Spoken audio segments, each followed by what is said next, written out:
Le film commence dans une ancienne usine où les ouvriers, fatigués par des années d'exploitation, décident d'exiger de meilleures conditions de travail.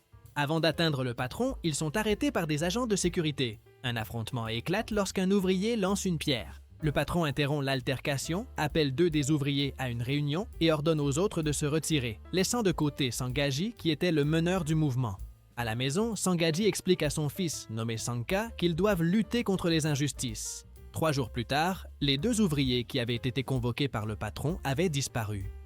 Indignés, les ouvriers retournent à l'usine, mais un autre affrontement se termine en tragédie.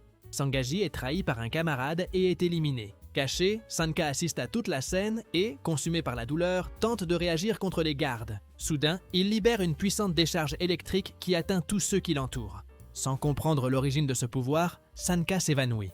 1 an plus tard, vivant seule avec sa mère, Sanka fait face à la pauvreté. Quand elle part travailler en promettant de revenir le lendemain, elle disparaît pour toujours. Convaincu d'avoir été abandonné, le jeune homme quitte la maison et commence à survivre dans la rue, portant le traumatisme de la mort de son père et une peur profonde des orages. Un certain jour, 5 jeunes de la rue l'entourent et l'attaquent. Avant que l'attaque ne se termine, un jeune homme nommé Awang apparaît et bat les agresseurs avec une impressionnante maîtrise des arts martiaux. Ensuite, Awang emmène Sanka dans une ancienne gare ferroviaire abandonnée où il lui offre de la nourriture, un abri et décide de l'entraîner pour qu'il apprenne à se défendre. Sanka fait preuve d'un talent exceptionnel, apprenant rapidement toutes les techniques enseignées par Awang. Cependant, pendant un entraînement, il commence à pleuvoir et, pris de panique, il se réfugie dans un wagon. Lorsqu'il est interrogé, Sanka révèle qu'il a l'impression que la foudre est attirée par lui depuis la mort de son père. Quelque temps plus tard, Awang propose qu'ils prennent tous 2 un train en direction du sud-est pour recommencer leur vie loin de ce passé. N'ayant plus rien qui le retienne, Sanka accepte immédiatement la proposition. Plus tard, pendant la nuit, Awang et Sanka courent après un train qui quitte déjà la gare. Awang parvient à monter dans un wagon et lui tend la main pour l'aider, mais Sanka rate le train.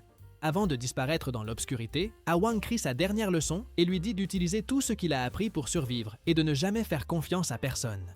Le lendemain, Sanka essaie de trouver du travail au port, mais un jeune des rues lui prend sa place dans la file.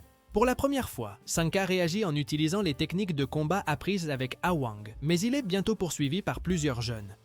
Pendant sa fuite, un couple lui propose de l'aide et invite Sanka à monter dans la voiture. Sur le point d'accepter, Sanka se souvient du conseil d'Awang de ne faire confiance à personne. C'est pourquoi il saute du véhicule en mouvement et continue de vivre seul. Les années passent et, devenu adulte, Sanka travaille comme technicien en électronique et en système de sécurité dans une entreprise de presse. La ville est dominée par le crime, mais il évite tout conflit, vivant isolé et sans s'impliquer dans les problèmes des autres. Pendant ce temps, un politicien nommé Utama est élu en promettant de combattre la violence. Lors d'un dîner avec des autorités, Utama rencontre Payor, un puissant chef du crime organisé.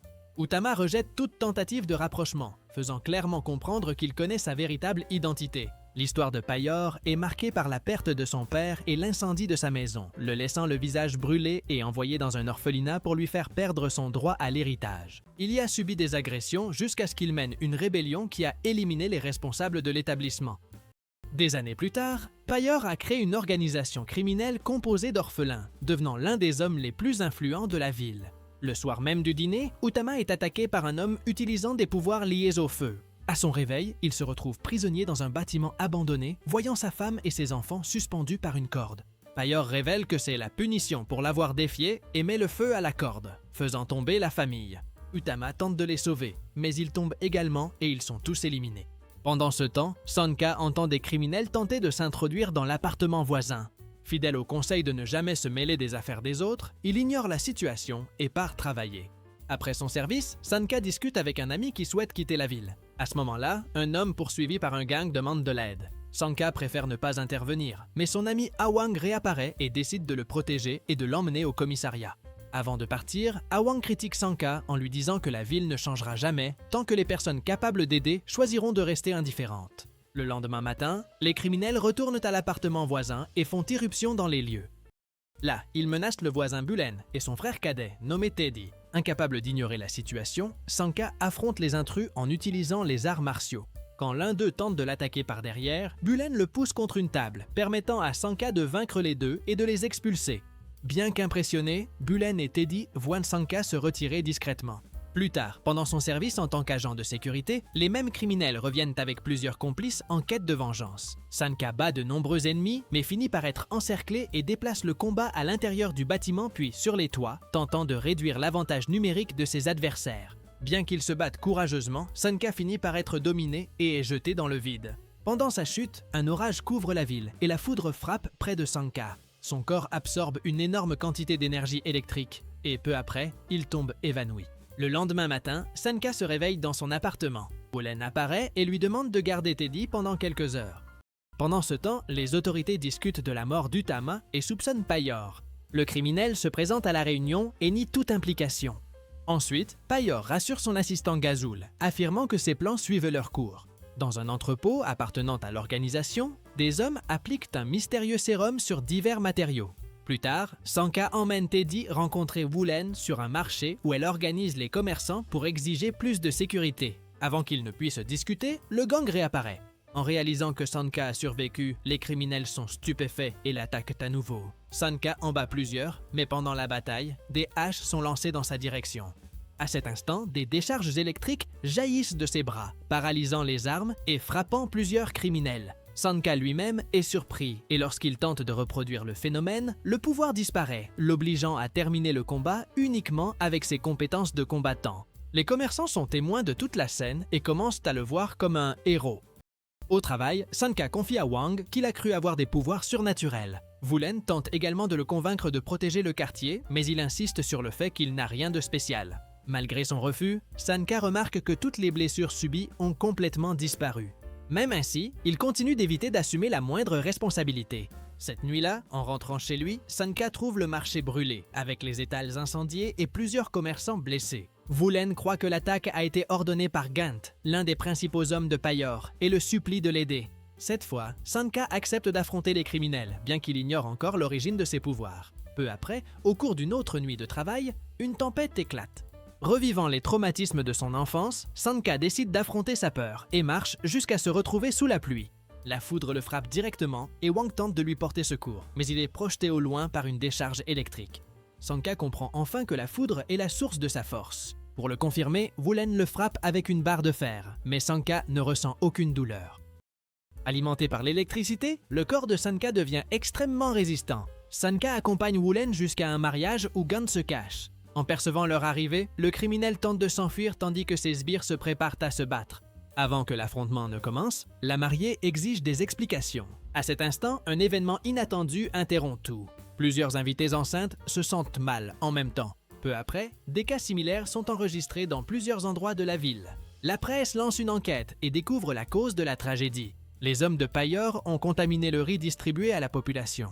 Les experts révèlent qu'un sérum a été injecté dans la nourriture et que la substance affecte les bébés même pendant la gestation, compromettant leur capacité à distinguer le bien du mal. La révélation provoque l'indignation dans toute la ville. La population éclate en manifestations qui se répandent dans les rues et le chaos s'empare des lieux. Profitant du désordre, des groupes de vandales déclenchent une nouvelle vague de violence. Cette même nuit, Sanka décide d'agir d'une manière différente. Dissimulant son identité derrière un masque, Sanka sort dans les rues pour empêcher la violence de continuer. Les criminels sont vaincus les uns après les autres grâce à ses compétences au combat. Cependant, durant la bataille, l'un des agresseurs l'atteint avec un couteau modifié doté d'un petit récipient fixé à la lame. Le coup n'avait pas pour seul objectif de le blesser. L'homme réussit à prélever un échantillon de sang de Sanka avant de s'enfuir. Après avoir mis fin à l'affrontement, Sanka retourne au bâtiment où il travaille. Là-bas, Woolen soigne les blessures qu'il a subies durant la bataille. Peu après, une nouvelle tempête commence. Profitant de la pluie et des éclairs, Sanka recharge à nouveau ses pouvoirs. Cependant, en se rappelant ce qui s'est passé lorsque Wang a tenté de l'aider, il prend conscience d'un risque préoccupant. Complètement chargé d'électricité, il pourrait finir par blesser involontairement des personnes proches. Pour éviter que cela n'arrive, Sanka, Woolen, Wang et Teddy unissent leurs efforts pour créer une solution. En utilisant des matériaux trouvés dans l'entreprise de presse, ils construisent une combinaison spéciale capable d'isoler et de contrôler l'énergie électrique accumulée dans son corps. Le masque reçoit également des antennes métalliques, conçues pour faciliter l'absorption des éclairs de manière beaucoup plus sûre. Équipé de son nouvel uniforme, le héros retourne dans les rues, déterminé à affronter le crime. Ses actions attirent rapidement l'attention de la population et deviennent une information majeure dans les journaux télévisés. Le retentissement éveille l'intérêt de la Maison de la Paix, une organisation secrète formée par des politiciens et des journalistes influents. L'un de ses membres, nommé Irwin, propose une enquête pour découvrir à la fois l'origine du sérum utilisé par Payor et la véritable identité du mystérieux héros masqué. Après une autre longue nuit à combattre les criminels, Sanka se réveille allongée sur un canapé et trouve Vulen en train de préparer le petit déjeuner. Après le repas, Vulen sort de la maison. Mais elle est bientôt entourée par un groupe d'hommes. Sanka court pour la protéger, supposant qu'il s'agit d'une autre attaque. Cependant, ils affirment qu'ils ne sont pas venus pour se battre. Selon le groupe, ils ne sont pas responsables de l'incendie qui a détruit le marché. En revanche, ils révèlent un nom inattendu, Alzan, un violoniste reconnu. Ils assurent que le musicien a été vu aux alentours du marché, exactement la nuit où l'incendie a eu lieu. Déterminée à découvrir la vérité, Sanka se dirige vers le théâtre où Alzan se produit ce soir-là. Après le spectacle, le violoniste quitte le bâtiment par l'arrière, moment où il est intercepté par le héros masqué. Sanka exige des explications sur l'incendie du marché. En réponse, Alzan ouvre discrètement l'étui de son violon, révèle une lame cachée à l'intérieur et attaque immédiatement. Grâce à la résistance surhumaine acquise grâce à ses pouvoirs, Sanka ne subit aucun dommage lors de l'attaque surprise du violoniste. Aussitôt, les deux s'engagent dans un combat intense. Grâce à son expérience en arts martiaux, le héros commence à dominer le combat et remarque un détail inhabituel. Sur la poitrine de l'adversaire, il y a un étrange symbole tatoué. Se rendant compte qu'il ne pourra pas vaincre Sanka, le violoniste décide de fuir et court désespérément dans la rue. Mais sans faire attention à la circulation, il est renversé par une voiture. Le lendemain, Payor reçoit la nouvelle de la mort du musicien. Le violoniste faisait partie de la Ligue, une organisation composée des orphelins les plus loyaux envers le criminel.